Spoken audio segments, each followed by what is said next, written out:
Hello everyone, जय हिंद, वंदे मातरम। तो काफ़ी ज़्यादा एक्सपीरियंस का एक ही डाउट्स आ रहा है कि सर जो अभी हमारा नेक्स्ट प्रोसेस रहने वाला है वो क्या रहने वाला है। ठीक है, तो बिल्कुल डिटेल में मतलब कि ए टू जेड आपको मैं चीज़ें बता दूंगा। नेक्स्ट प्रोसेस आपका क्या रहने वाला है। आपकी अभी होने वाली है डॉक्यूमेंट वेरिफिकेशन। ठीक है, डॉक्यूमेंट वेरिफिकेशन में आपके क्या क्या डॉक्यूमेंट लगेंगे, हर एक चीज़ आपको क्लियर बता दूंगा। कब होगी, कैसे कैसे होगी, ठीक है, कितने एक्सपीरियंस डॉक्यूमेंट वेरिफिकेशन के लिए अप्लाई होंगे, मतलब आएंगे। ठीक है, उसके बाद आपका जो मेडिकल प्रोसेस रहने वाला है, मेडिकल आपका कहाँ पे होगा, डिस्ट्रिक्ट हॉस्पिटल में होगा, पीसीआर में होगा, हर एक चीज़ बताऊंगा कैसे कैसे मेडिकल प्रोसेस का होने वाला है। ठीक है, उसके बाद टेली कम्युनिकेशन का रिजल्ट कब तक हमें देखने के लिए मिलने वाला है। ठीक है, ये सारे अपडेट मैं आपको इस वीडियो में बताने वाला हूँ। ठीक है, इन सब का जो आपको मैं प्रूफ दूंगा वो दूंगा मैं आपको जेकेपीएसआई के रिलेटेड। ठीक है, जेकेपीएसआई जो आपका रिसेंट एग्जाम लास्ट ईयर हुआ था, ठीक है, उसको कैसे कैसे उनकी डॉक्यूमेंट वेरिफिकेशन हुई, कैसे कैसे पूरा प्रोसेस रहा, वो चीज़ें सारी मैं आपको इस वीडियो में बताने वाला हूँ। ठीक है, तो देखो, ये नोटिस रहने वाला आपका जेकेपीएसआई टाइम का। ठीक है, तो जब हमारा जेकेपीएसआई का आपका एग्ज़ाम वगैरह हो गया था, फिजिकल टेस्ट हो गया था, उसके मतलब जैसे लास्ट डे फिजिकल टेस्ट हुआ था ना, उसी दिन एक नोटिफिकेशन आ गया था। ठीक है, जैसे हमारा फिजिकल टेस्ट चल रहा है अभी, तो कुछ दिन के अंदर अंदर एक नोटिफिकेशन आएगा, जो ये वाला नोटिफिकेशन रहने वाला है। ठीक है, इस तरीके का नोटिफिकेशन होगा, बिल्कुल सेम। यहाँ पे यही लिखा होगा कि document verification of the candidates falling under consideration zone, सब कुछ यही लिखा होगा। ठीक है, तो यहाँ पे बताया होगा कि आपका जो कमेटी बढ़ाई थी, इसका फिजिकल टेस्ट वगैरह जो अभी हमारा चला, बख्शी स्टेडियम में चला और हमारा अभी एमए स्टेडियम में चला, वो सारी चीज़ें उसमें होगी। ठीक है, तो ये आपकी 1200 वैकेंसी रहने वाली थी और ये चीज़ें इधर बताइए। अब आती है इंपॉर्टेंट चीज़ जो आपको इंपॉर्टेंट रखना है डॉक्यूमेंट के लिए। ठीक है, जब आपकी डॉक्यूमेंट वेरिफिकेशन होगी, देखो आपको जो आपका ऑनलाइन फॉर्म जो आपने फिलअप करा था, उसका एप्लीकेशन फॉर्म आपको चाहिए। ठीक है, 2 पासपोर्ट साइज आपको फोटो रखने पड़ेंगे अपने पास। ठीक है, आपके पास ओरिजिनल फोटो आईडी प्रूफ होना चाहिए, आधार कार्ड हो, वोटर कार्ड हो, पैन कार्ड हो, पासपोर्ट एक्स्ट्रा। ठीक है, ये सारी चीज़ें आपके पास होनी चाहिए जब आपकी डॉक्यूमेंट वेरिफिकेशन होगी। ठीक है, उसके बाद date of birth certificate, 10th का आपका मार्कशीट लेकर जाना। ठीक है, वैलिड कैटेगरी सर्टिफिकेट, आपके पास कैटेगरी सर्टिफिकेट होना चाहिए। जैसे कई स्टूडेंट्स ने ईडब्ल्यूएस लगाया, ईडब्ल्यूएस सर्टिफिकेट होना चाहिए। ठीक है, आरबीएस सर्टिफिकेट होना चाहिए, ओबीसी होना चाहिए। तो इनकी डॉक्यूमेंट वेरिफिकेशन एक स्ट्रिक्ट लेवल की होती है, तो इसलिए सबसे ज़्यादा इंपॉर्टेंट चीज़ आपके लिए कैटेगरी सर्टिफिकेट। तो कैटेगरी सर्टिफिकेट का आप अच्छे से ध्यान रखिए। अगर आपको कैटेगरी सर्टिफिकेट में कोई भी डाउट है तो आप कमेंट करके मेरे से पूछ लेना, मैं आपको बता दूँगा। ठीक है, उसके बाद आपको डोमिसाइल सर्टिफिकेट अपने साथ लेकर जाना है। ठीक है, डोमिसाइल जम्मू एंड कश्मीर का डोमिसाइल आपके पास होना चाहिए। ठीक है, 10+2 आपकी मार्कशीट वगैरह, डिप्लोमा वगैरह, ये सारा कुछ आपके पास होना चाहिए अगर आपने फिलअप कर रखा है। अगर आपने एप्लीकेशन में फिलअप नहीं कर रखा है तो फिर आपको कोई ज़रूरत नहीं है लेकर जाने की। ठीक है, बैचलर डिग्री आपके पास होनी चाहिए, ग्रेजुएशन की डिग्री होनी चाहिए अगर आपने वहाँ पे फिलअप कर रखी है। ठीक है, अगर आपने एनसीसी सर्टिफिकेट वहाँ पे फिलअप कर रखा है तो ये आपके पास होनी चाहिए। ठीक है, तो यही थे कुछ आपके इंपॉर्टेंट डॉक्यूमेंट्स वगैरह जो आपको चाहिए थे। एक्स सर्विस मैन वालों के लिए बताया कि ऐसे ऐसे डॉक्यूमेंट चाहिए। ठीक है, जो इंपॉर्टेंट डॉक्यूमेंट थे मैंने आपको बता दी, यही आपके लिए इंपॉर्टेंट डॉक्यूमेंट्स रहने वाले थे। ठीक है, अब यहाँ पे नीचे क्या हुआ, ये आई है उसी दिन की लिस्ट। ठीक है, पिछली बार क्या हुआ था, एसए के टाइम क्या हुआ था, जब हमारा फिजिकल टेस्ट खत्म हुआ था ना, तो उसी टाइम इन्होंने क्या किया था, डॉक्यूमेंट वेरिफिकेशन के नोटिफिकेशन निकाल दिया था। यही नोटिफिकेशन वो रहने वाला है। ठीक है, तो देखो 1200 आपकी वैकेंसी रहने वाली थी। अब जो सबसे ज़्यादा इंपॉर्टेंट डाउट आ रहा था ना एस्पिरेंट का, कि डॉक्यूमेंट वेरिफिकेशन कितने एस्पिरेंट्स की होने वाली है। ठीक है, कि क्या जितने लड़कों ने फिजिकल टेस्ट क्वालिफाई किया है सबकी डॉक्यूमेंट वेरिफिकेशन होगी। तो चलिए मैं वही चीज़ आपको समझाता हूँ। देखो, जेकेपीएसआई के टाइम 1200 आपकी वैकेंसी रहने वाली थी। ठीक है, और ये आपके सामने, और देख सकते हो कि कितने लड़कों को इन्होंने डॉक्यूमेंट वेरिफिकेशन करवाई थी।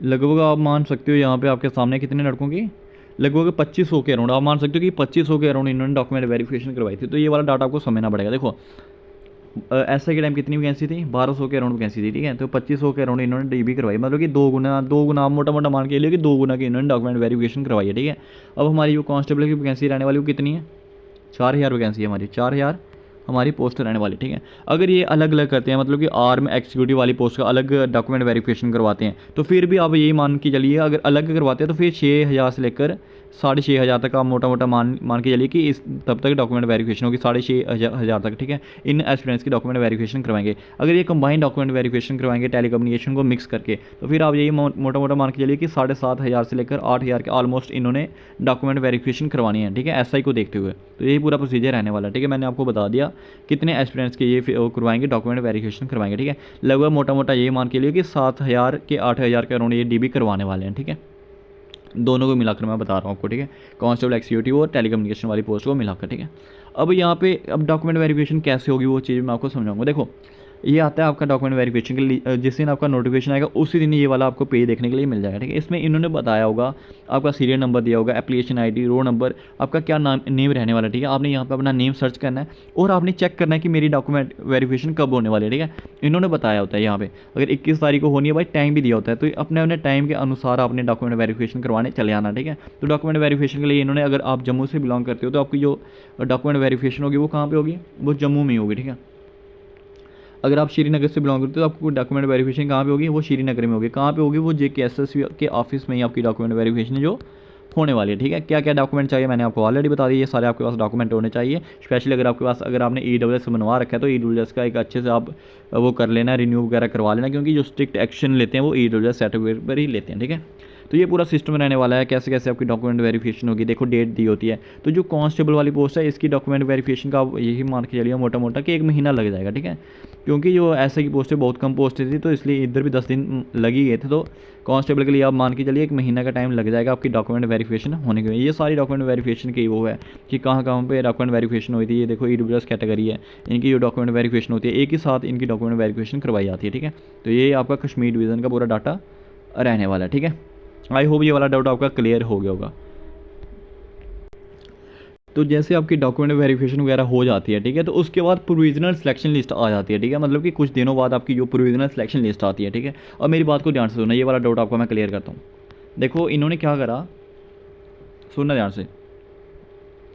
इन्होंने क्या करा, उसके लिए डॉक्यूमेंट के लिए तो काफ़ी सारे एस्पिरेंट्स को इन्होंने बुला लिया था, ठीक है। कुछ एक्स्ट्रा एस्पिरेंट्स को इन्होंने डॉक्यूमेंट वेरिफिकेशन के लिए बुला लिया था, ठीक है। लेकिन अब जो इन्होंने प्रोविजनल सिलेक्शन लिस्ट, उसके कुछ दिनों बाद आपकी प्रोविजनल सिलेक्शन लिस्ट देखने को मिलती है।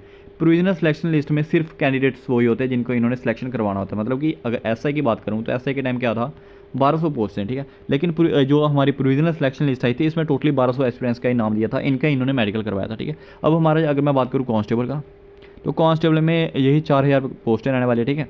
तो ये क्या करेंगे, प्रोविजनल सिलेक्शन लिस्ट में वही 4000 बंदों का नाम देंगे। कितने, 4000 बंदों का नाम देंगे, यहाँ पे एक्स्ट्रा नाम किसी का भी नहीं देने वाले, ठीक है। तो अभी आपके सामने ये पूरा डाटा रहने वाला है, तो आप देख सकते हो ये आपका पूरा डाटा रहने वाला है, ठीक है। ये यहाँ पे इन्होंने वैकेंसी वगैरह बताई है, तो अब हम चलते हैं। देखो 1200 आपकी वैकेंसी रहने वाली है, तो इन्होंने क्या करना है, यहाँ पे पूरा डाटा दे देना, ठीक है, कि आपका जो प्रोविजनल सिलेक्शन लिस्ट हो चुकी है। मतलब कि आपका जो प्रोविजनल है वो एक टेम्परेरी मान के चलिए कि आपका टेम्परेरी सिलेक्शन अब हो चुका है। तो इधर पूरा नाम दिया होगा इन्होंने कि आप कहाँ से पढ़े हो, कौन सी आपकी कैटेगरी रहने वाली है, कितना आपका स्कोर था, कितना आपकी DOB वगैरह क्या थी, फादर नेम, हर एक चीज़ आपको देखने के लिए मिल जाएगी।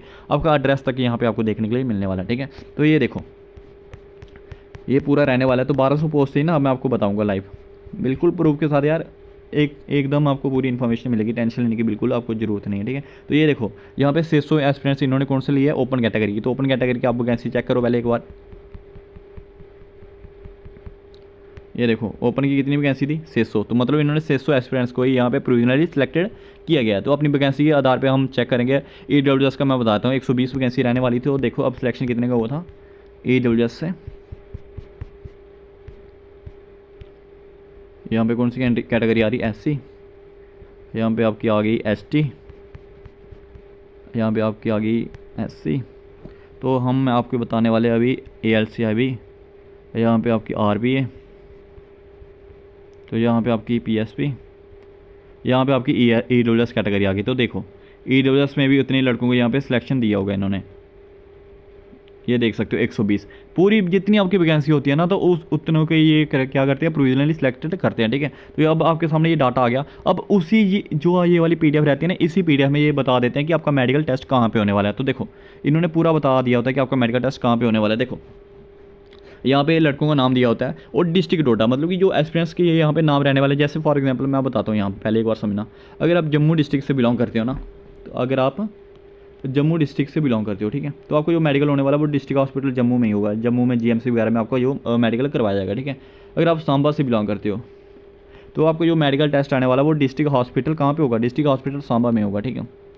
अगर आप और कहीं से बिलोंग करते हो, कठुआ से बिलोंग करते हो, ठीक है, तो आपको जो मेडिकल टेस्ट आने वाला है वो डिस्ट्रिक्ट हॉस्पिटल कठुआ में ही आपका जो मेडिकल टेस्ट है वो रहने वाला है, ठीक है। तो अब मैं आपको बिल्कुल प्रूफ के साथ बताता हूँ। देखो जैसे फॉर एग्जांपल ये एस्पिरेंट्स यहाँ पे डोडा से रहने वाला है, तो देखो इनका जो मेडिकल टेस्ट रहने वाला है वो कहाँ पे होगा, देखो GMC डोडा में होगा, ठीक है। तो ये इन्होंने पूरा बताया होता है, इतनी तारीख से लेकर यहाँ पे पूरा दिया होता है कि भाई आपका मेडिकल कितनी तारीख को होने वाला है, ये सारा बताया होता है। जैसे 30 तारीख को इन्होंने दिया है, तो ये इतने एक्सपीरियंस का जो मेडिकल टेस्ट रहने वाला है वो कहाँ पे होगा, डिस्ट्रिक्ट डोडा में होगा, और कितनी तारीख को होगा यहाँ पे बताया, ठीक है। तो ये सारे एक्सपीरियंस आगे वो वाले, ठीक है। अगर हम बात करें डिस्ट्रिक्ट जम्मू, तो इतने सारे एक्सपीरियंस हैं, इनका नाम बता दिया है, इनकी यहाँ पे डेट बताई जाती है कि आपका जो मेडिकल टेस्ट है वो कब होने वाला है, ठीक है। तो पूरा डाटा आपके सामने ये रहने वाला है, ये डेट बताई हुई थी, ठीक है। देख सकते हो 30 तारीख को इनका टेस्ट होने वाला है GMC जम्मू में। मैंने आपको ऑलरेडी बता दिया कि ऐसा पूरा प्रोसीजर होता है। तो आई होप ये वाला डाउट आपका अच्छे से क्लियर हो गया होगा कि हमारा जो टेस्ट है वो कैसे कैसे होता है, बोर्ड नंबर 2 आपका होने वाला है, ठीक है। तो अगर मैं यहाँ पे और कोई डिस्ट्रिक्ट की बात करूँ, अगर आपका फिर भी डाउट रहता तो मैं यहाँ पे क्लियर कर देता हूँ, ठीक है। अगर हम डिस्ट्रिक्ट कठुआ की बात करते हैं, तो देखो यहाँ पे डिस्ट्रिक्ट कठुआ का इन्होंने नाम दिया है, और यहाँ पे इन्होंने पूरे एक्सपीरियंस का नाम दिया है, और इधर लिखा हुआ है नीचे देखो GMC कठुआ में इनका मेडिकल टेस्ट होने वाला है, डेट भी इन्होंने बताई है। तो इतने जितने भी स्टूडेंट्स का यहाँ पे नाम दिया है, ये सबका मेडिकल टेस्ट वहाँ पे होने वाला है, ठीक है। अब आती है जो नेक्स्ट, इसके बाद का जो प्रोसेस है वो क्या प्रोसेस होता है, ये सारा पूरा डाटा होता है भाई। उसी दिन आपको आ जाता है कि आपका जो मेडिकल टेस्ट रहने वाला है, अगर आप सांबा से बिलोंग करते हो सांबा में होगा, अगर आप बांदीपुरा से बिलोंग करते हो बांदीपुरा में होगा। डेट इन्होंने साथ में ही बताई होती है कि इस तारीख को आपका मेडिकल टेस्ट वो रहने वाला है, ठीक है। आई होप आपका ये डाउट अच्छे से क्लियर हो गया होगा, ठीक है। तो वीडियो को एक जल्दी से लाइक कर दीजिए, और चैनल पर अगर पहली बार है तो सब्सक्राइब जरूर कर लेना, ठीक है। तो देखो नेक्स्ट प्रोसेस यहाँ से मैं बताऊँगा पूरा डाटा समझना। अब आपका क्या होगा, डॉक्यूमेंट वेरिफिकेशन, ठीक है। डॉक्यूमेंट वेरिफिकेशन कौन से डॉक्यूमेंट चाहिए ऑलरेडी मैंने आपको बता दिया, ठीक है। डॉक्यूमेंट वेरिफिकेशन के बाद क्या होगा, अब हमारा एक नोटिस आएगा जिसमें DB के बारे में बताएगा, ठीक है। 1 महीने तक आपका DB वगैरह चलेगा, ठीक है। मतलब आप मान के लिए कि 1 मंथ आपका DB में लग जाएगा, ठीक है। उसके बाद कुछ दिन बाद आपकी आएगी प्रोविजनल सिलेक्शन लिस्ट, ठीक है। DB होने के कुछ दिन बाद आपको प्रोविजनल सिलेक्शन लिस्ट चलेगी, ठीक है। इसमें क्या बताया होगा, इसमें वही एस्पिरेंट्स को दिया होगा इनकी यहाँ पे सिलेक्शन हो गई है, जिनकी यहाँ पे सिलेक्शन हो गई है, जो मेरिट में फॉल कर रहे हैं, ठीक है। इनका क्या होगा फिर मेडिकल, इनका क्या होगा मेडिकल टेस्ट, इनका क्या होगा मेडिकल टेस्ट। और मेडिकल टेस्ट जैसे आपका कंप्लीट हो जाता है, ठीक है, जैसे आपका मेडिकल टेस्ट कंप्लीट हो गया, ठीक है, फिर उसके बाद ये क्या करेंगे, एक सिलेक्शन लिस्ट देंगे। फिर क्या होगे, फिर आएगी हमारी सिलेक्शन लिस्ट, उसका नाम होता है final selection list. Final selection list, जब इनको पता है कि हाँ भाई सब कुछ डाटा क्लियर हो चुका है, अब हमने इनकी जॉइनिंग वगैरह करवानी है, तो वो फाइनल सिलेक्शन लिस्ट दे देंगे। ये फाइनल सिलेक्शन लिस्ट में वही एक्सपीरियंस हो गए जो प्रोविजनल सिलेक्शन लिस्ट में थे, ठीक है। वही सेम एक्सपीरियंस हो गए, कोई भी फालतू का मतलब कि कोई भी न्यू एक्सपीरियंस उसमें ज्वाइन नहीं करवाएंगे, ये वही एक्सपीरियंस होने वाले हैं जिनका प्रोविजनली सिलेक्शन लिस्ट में नाम था, ठीक है। अगर बाई चांस कोई बंदे को DB में, सुनना है ध्यान से, अगर कोई बंदे को किसी का अगर डॉक्यूमेंट वेरिफिकेशन में कोई प्रॉब्लम आ जाती है, अगर किसी को मेडिकल में रेफ़र पड़ जाता है, ठीक है, तो जो इनकी पोस्ट होती है ना उसको विद हेल्ड कर देते हैं। क्या करते हैं, पोस्ट विद हेल्ड कर देंगे, ठीक है। तो ये फिर इनका सिलेक्शन कैसे होगा भाई, इनका भी सिलेक्शन हो जाएगा, टेंशन लेने की बिल्कुल भी आपको ज़रूरत नहीं है, इनका भी सिलेक्शन हो जाएगा। अगर किसी का मेडिकल में रेफ़र पड़ा तो कोई चक्कर नहीं, आप रेफ़र ही निकलवाइए, अपना विद हेल्ड में पोस्ट हो जाएगी आपकी, लेकिन सिलेक्शन इनका भी हो जाएगा, ऐसा नहीं कि सिलेक्शन नहीं होगा, ठीक है। फिर कुछ दिनों बाद आपकी भी जो उसका लेटर वगैरह आ जाएगा, ठीक है। तो जैसे आपका सिलेक्शन लिस्ट ये वगैरह आता है, उसके कुछ ही दिनों बाद क्या होगा, जो लेटर है हमारा, जैसे आपका मेडिकल टेस्ट हुआ, जैसे आपका क्या हुआ मेडिकल टेस्ट हुआ, ठीक है। इसमें JKSSB क्या करती है, डिस्ट्रिक्ट हॉस्पिटल में हमारा मेडिकल टेस्ट हुआ, JKSSB क्या करती है, डिस्ट्रिक्ट हॉस्पिटल में एक लेटर भेज देती है कि इन बच्चों को आपने मेडिकल करवाना है। तो जैसे ये मेडिकल करवाएंगे तो ये वाले जो डिस्ट्रिक्ट हॉस्पिटल के जो भी ऑफिशियल्स वगैरह होंगे, जो भी एक डॉक्टर होगा मेन हेड, ठीक है, इन्होंने वापस लेटर JKSSB को दे देना है कि भाई हमारा हमने मेडिकल कर दिया है, जिस बच्चे को प्रॉब्लम है उसका वहाँ पर इन्होंने मैंशन कर देना कि इस बच्चे को प्रॉब्लम है, ठीक है। फिर JKSSB अपने हाथ में वो करेगी, सब कुछ करेगी, ठीक है। जब ये मेडिकल टेस्ट वगैरह सब कुछ हो जाता है, फिर आपकी प्रोविजनल सिलेक्शन लिस्ट उसके बाद सिलेक्शन लिस्ट आती है, ठीक है। अगर सिलेक्शन लिस्ट में किसी लड़के का नाम, किसी भी कोई डॉक्यूमेंट वेरिफिकेशन या किसी का भी थोड़ा बहुत डाउट होता है, उसके बाद उसके जो पोस्ट है वो विद हेल्ड कर देते हैं, ठीक है। जब ये सारा कुछ हो जाता है ना, उसके बाद JKSSB क्या करती है, JKSSB लेटर क्या करती है, फॉरवर्ड करती है किसको, होम डिपार्टमेंट को, किसको, होम डिपार्टमेंट को। JKSSB क्या करती है, लेटर को फॉरवर्ड कर देती है, ठीक है। फिर होम डिपार्टमेंट क्या करता है, 1-1.5 महीने का टाइम लेगा, कितना, 1 से 1.5 महीने का टाइम आप मान के लिए कि 1 से 1.5 महीने का टाइम कौन लेगा, हमारा होम डिपार्टमेंट। इस 1 से 1.5 महीने के अंदर होम डिपार्टमेंट क्या करेगा, जितने भी बच्चों की मतलब कि 4000 बच्चों की जो CID वेरिफिकेशन वो होगी, क्या होगी, CID वेरिफिकेशन करवाएगा, ठीक है। CID वेरिफिकेशन जैसे आपकी कंप्लीट हो जाएगी, उसके बाद जो आपके घर में ज्वाइनिंग लेटर वगैरह आ जाएगा, उसमें सब कुछ मेंशन होगा भाई कहाँ पे आपकी जो ट्रेनिंग सेंटर रहने वाले हैं। आई होप आपको डाटा समझ आ गया होगा, ठीक है। अगर पूरी वीडियो अच्छे समझ आई तो वीडियो को लाइक जरूर करना और चैनल को सब्सक्राइब कर लेना। कोई डाउट रहता तो मेरे को कमेंट करके आप बता देना, ठीक है गाइस। यही था आपका पूरा प्रोसेस। अच्छा, टेली कम्युनिकेशन का अपडेट देता हूँ मैं आपको। टेली कम्युनिकेशन का अभी कुछ एस्पिरेंट्स JKSS भी गए थे, ठीक है। अभी कुछ दिन पहले JKSS भी कुछ एस्पिरेंट्स गए थे, तो उनको यही बोला गया कि जो आपका टेली कम्युनिकेशन का प्रोसेस है वो कांस्टेबल के बाद हो जाएगा, मतलब कि एक्जीक्यूटिव वाली पोस्ट के बाद आपका जो फिजिकल टेस्ट होने वाला है, ठीक है। लेकिन अभी हमारे कुछ फ्रेंड्स वगैरह, उनके कोई रिश्तेदार वगैरह, बागा वगैरह जो JKSS में काम वगैरह करते हैं, ठीक है, तो उनको ये बोला गया कि जो आपका शॉर्ट लिस्ट है वो बहुत जल्दी देखने के लिए मिलने वाली है, कि आप मान के लिए 15 अक्टूबर तक जो आपकी शॉर्ट लिस्ट है वो देखने के लिए मिलने वाली है, और एंडिंग अक्टूबर तक जो आपका टेली कम्युनिकेशन का फिजिकल टेस्ट है, एंडिंग अक्टूबर तक टेली कम्युनिकेशन का फिजिकल टेस्ट है वो करवा दीजिएगा। एक काफ़ी एस्पिरेंट्स का ये कहना है, उनके रिश्तेदार वगैरह वहाँ पे JKSS में लगे, ठीक है। तो अगर आपको वेट करना है कुछ दिन का, 15 अक्टूबर तक अगर आपने वेट करना है तो वेट कर सकते हो। अगर आपने वेट नहीं करना है तो हम अपना प्रोसेस स्टार्ट करते हैं, ठीक है। आपको पता ही हमारा प्रोसेस क्या रहने वाला है। अगर आपको लगता है कि 15 अक्टूबर तक आ जाती है तो वेट कर लेते हैं, ठीक है। तो यही था टेली कम्युनिकेशन का अपडेट कि एंडिंग अक्टूबर तक बहुत सारे एस्पिरेंट्स का ये कहना है कि एंडिंग अक्टूबर तक इसके फिजिकल टेस्ट हो जाएंगे। उनके कई भाई वगैरह वहाँ पे JKSS ऑफिशियल वगैरह से काम वगैरह करते होंगे, ठीक है। तो ये था टेली कम्युनिकेशन का अपडेट। अब ये वाला डाउट कई स्टूडेंट्स को और आ रहा होगा कि प्रेफरेंस चेंज होगी या नहीं होगी। तो भाई मैंने आपको ऑलरेडी बता दिया कि आपको जो प्रेफरेंस वाला ऑप्शन है वो उन्होंने मना कर दिया कि अभी आप प्रेफरेंस को चेंज नहीं कर सकते हो, ठीक है। अगर आपने एक्जीक्यूटिव फिल करी है तो आपको एक्जीक्यूटिव ही मिलेगी, अगर आपने वहाँ पे RM फिल करी है तो आपको वहाँ पे RM वाली ही दी जाएगी, ठीक है गाइस।